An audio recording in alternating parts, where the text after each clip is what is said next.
We don't learn from experience, but we learn from reflection. That's a great quote I heard this week. We don't learn from experience, but we learn from reflection. So I'm encouraging you, inviting you to reflect on your experiences of ART30 so far, and I'm sharing my own reflections with you today, just to prove that I'm doing it alongside you.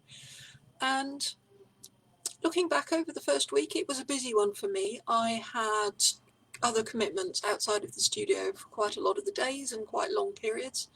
And I think if I hadn't committed to doing the mission, I would probably have not done anything creative on those busy days, because there was plenty going on anyway.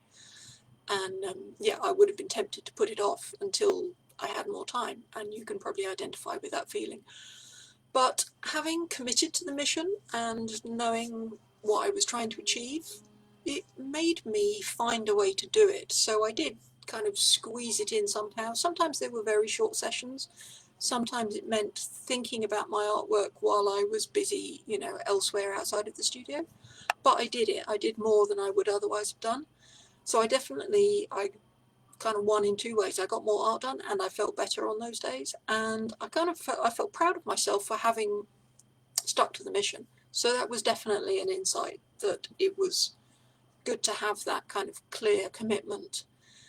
And on the less busy days, that clear intention was also really helpful, because it helped me to get going and not to be too sort of fuzzy and drifty.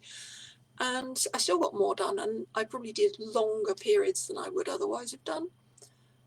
And that was because I knew what I was aiming for, and I knew what I had to do to earn that third star. So I kind of pushed me to keep going further, and then to know when I'd been successful, to know what I was aiming for, what was enough.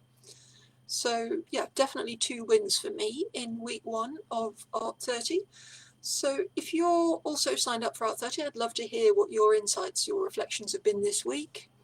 And if you haven't already registered, then there's still time. You're still very welcome to register and get started and join us. And you'll find more information in the Get More Creative group. See you soon. Bye for now.